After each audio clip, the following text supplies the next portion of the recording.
Thank you for Brown's organization for giving me a chance. That's all I need.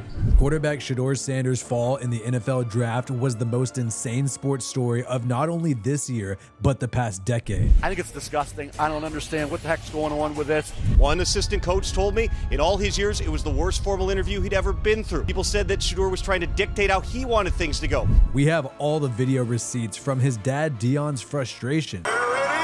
Wow, it's to the point now where you like, hey man, all right, y'all gotta stop, man. It's too hot. Insane fan reactions. Dylan Gabriel. Oh my God! To prank calls. And NFL analysts having meltdowns. The NFL has been clueless. Let's get into the chaotic lead up to Shedeur Sanders getting drafted by the Cleveland Browns in the 5th round. The screen. Every single person who's been watching.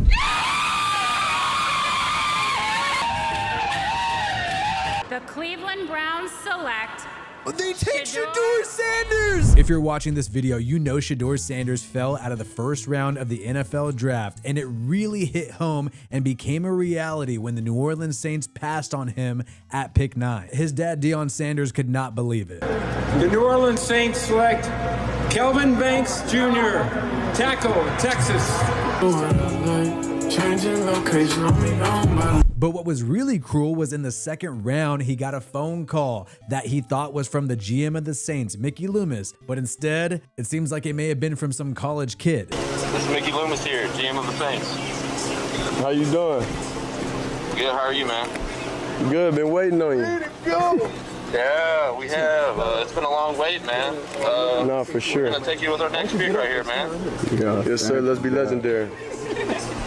Yeah, but you're going to have to wait a little bit longer, man. Okay. Sorry about that. Ready to go! What does that mean? What? What did he say? I don't know. How you gonna ask us what it mean and you was on the phone? You heard that? He said you're gonna have to wait a little bit longer. Okay. Sorry about that. Why did he call? What the I don't know what that was. Shedeur, obviously eager to be drafted, could not pick up on the fact that the voice did not sound like the 70-year-old Mickey Loomis, but instead a young kid, and Shedeur would later find out that he was being prank called. Hey, is this Shedeur? This is Mickey Loomis here, the GM of the New Orleans Saints. How you doing? How you doing? Good, how are you, man? Good, been waiting on you. Yeah, we have. It's been a long wait, man. We're going to take you with our next pick right here, man. It's time to be legendary. Yeah, but you're going to have to wait a little bit longer, man. Sorry about that.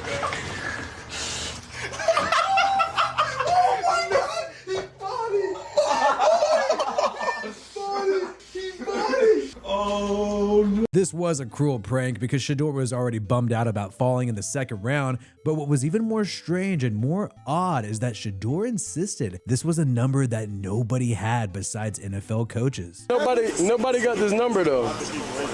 It was private. Did they just troll, bro? Okay. Man, he just got trolled, bro. They tripping now, fam. Now I'm gonna crash out, bro.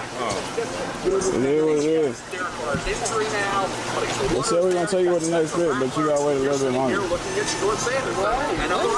So Deion and Shedeur watched the Saints in the 2nd round, sat there with anxiety, not knowing if they were pranked, not knowing if it was a real call, and unfortunately for them, they would find out live, just like all of us. It's been a switch up. All right, with the 40th pick in the 2025 NFL Draft, the New Orleans Saints select Tyler Shuck, quarterback, Louisville. Switch it up. Quarterback? Wow. Wow.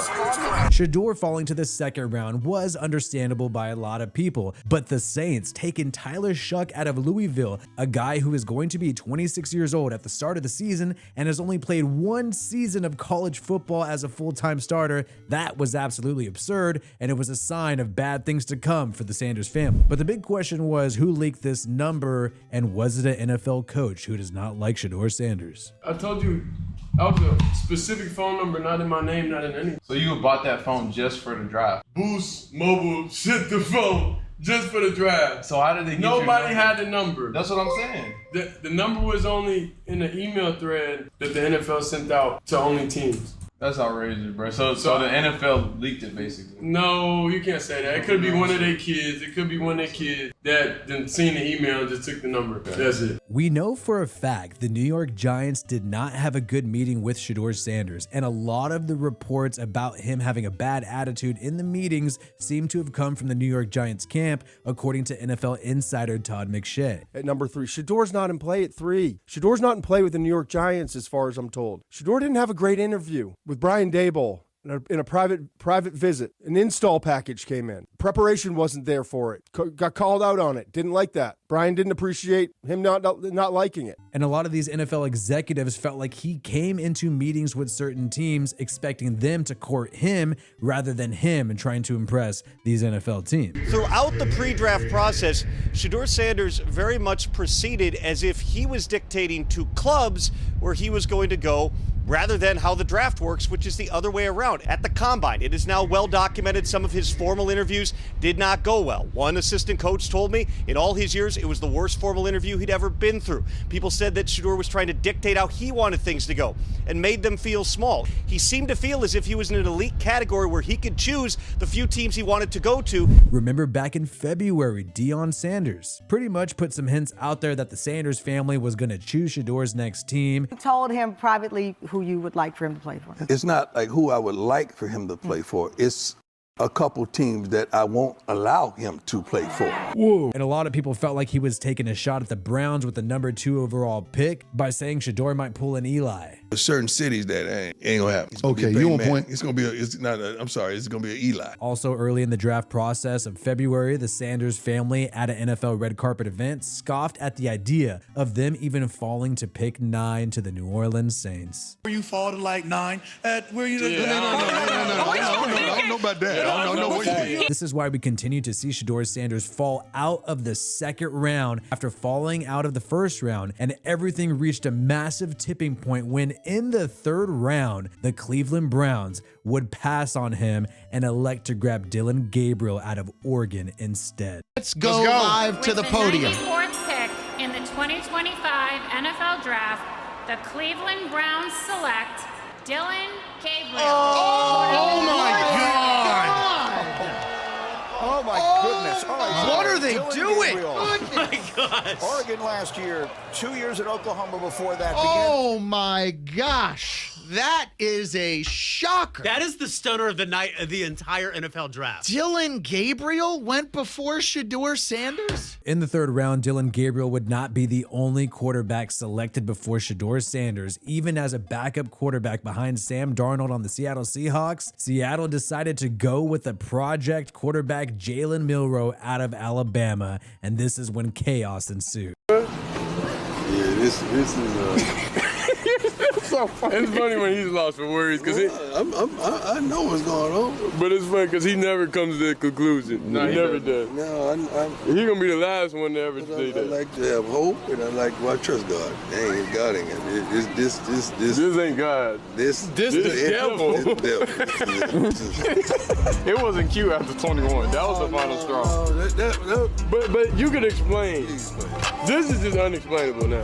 This to the point now where you like, hey man, all right, y'all gotta stop. It's too obvious. What was even more bizarre is that the Seahawks general manager was asked if Jalen Milroe was his number 1 QB on the board at the time that he was selected, and his answer was shocking.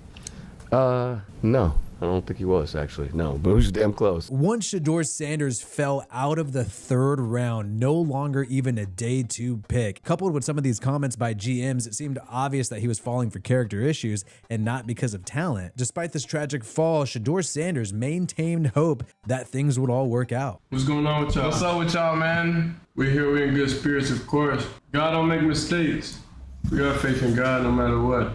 Whatever it is. Whatever it is, bro, we're not worried about nothing. Another thing that was pretty bizarre was the fact that the Raiders passed on Shedeur Sanders multiple times, several times throughout the draft, and we know that Tom Brady is good friends with the Sanders family, and also Deion Sanders, and is trained with Shedeur Sanders as well. He's right now obviously a minority owner of the Las Vegas Raiders with some big pull there. If the Raiders were not willing to select Shedeur Sanders, that must mean there are some big red flags there. The general manager of the Browns was asked why he selected Dillon Gabriel in the 3rd round instead of Shedeur Sanders, and some of his comments we now know in retrospect was teasing something crazy to come. You know, sometimes, you know, fit comes into play, and I'd also say this, you know, there are 4 more rounds of the draft. It's less about where you get picked and what you do after you get picked. You know, that's really the most important thing. Getting to know him over the course of the spring, like, you know, he has a ton of resolve, and I think he's going to find himself in a really good spot. As we proceeded to go through the draft, Shedeur Sanders would not be selected by any team in the 4th round. His brother Shedeur Sanders was floored and could not believe this was happening. Man, you about to go 5th round, bro. Shedeur Sanders 5th round pick, bro. What did you do, bro? Wherever you go, bro, it's gonna be perfect time. So not only would Shedeur Sanders officially be a day 3 pick, also fall to the 5th round. And at this point, we did not know if he was even going to be drafted. If all these teams pass on him, would he be undrafted? Would that insane thing happen? But Shedeur maintained confidence this whole time and never cracked on live stream. Huh? You got? Good news supposed to be coming soon. Okay, make sure you throw me in that good news too. The pick is in. Man, I'm getting tired of this, bro.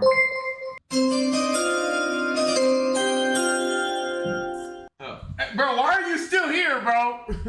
Like, why are you even like, fam, this is crazy, bro. It's coming soon, bro. Trust the process. I'm just saying, soon, bro. It's coming soon. Bro, it's round after round after round after round, bro. They who gets rejected. What is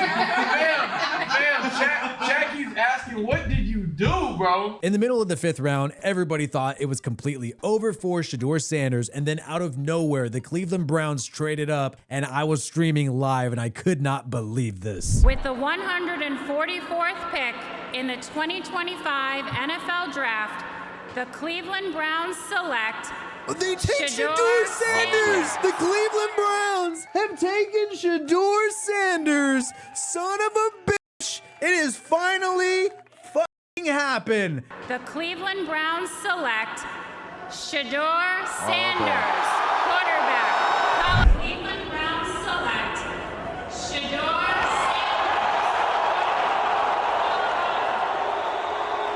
The screen. Every single person who's been watching.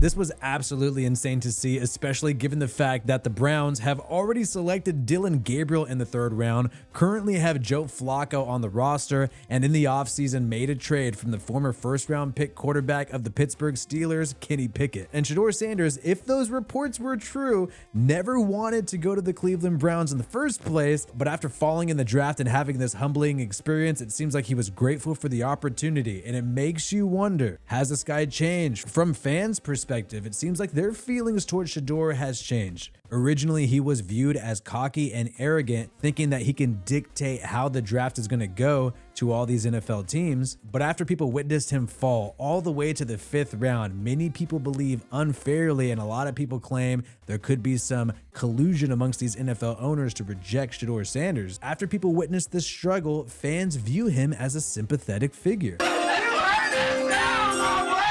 Hey, thank you, everybody. Came support. Thank you, everybody out there, all the fans. Hey, it's not time for us up, bro. No, no. Thank you for the fans. Thank you for everybody. Thank you for the Browns organization for giving me a chance. That's all I need.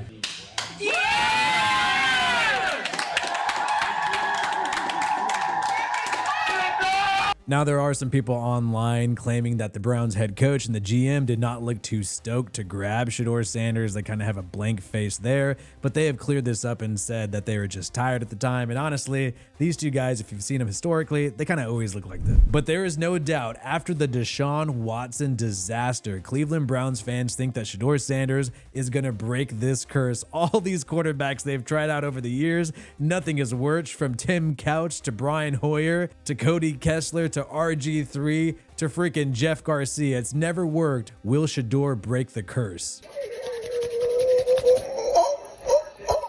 Sorry, all you haters. Yeah. Shedeur is coming to Cleveland. Look, I like the kid, man. I think I want to give him a chance. And Mel Kiper, who is an avid defender of Shedeur Sanders throughout the slide and absolutely irate that he did slide in the NFL draft at all, continued to rip into NFL owners after he was selected by the Browns in the 5th round. The NFL has been clueless for 50 years when it comes to evaluating quarterback. Clueless. Because this was such a long process for Shedeur Sanders, he had to cool off. Yep, it's time to take the plunge and get into the National Football League. And you can hear Deion Sanders, his dad, finally have a sigh of relief. I'm so proud of you.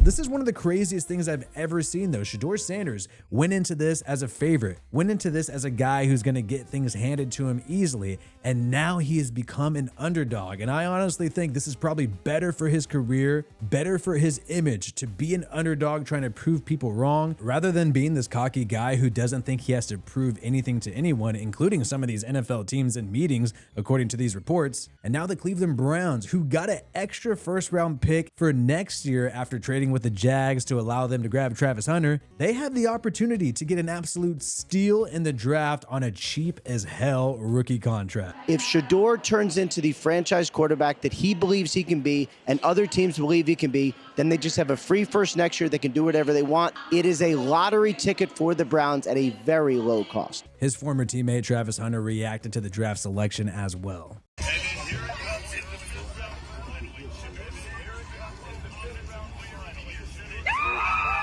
Yes, sir. My boy to the Browns, man. Let's go. And now we'll wait and see. Will Shedeur Sanders prove the haters wrong? Will he still come off as arrogant? Or has Shedeur been humbled now for the good of himself and the good of his career?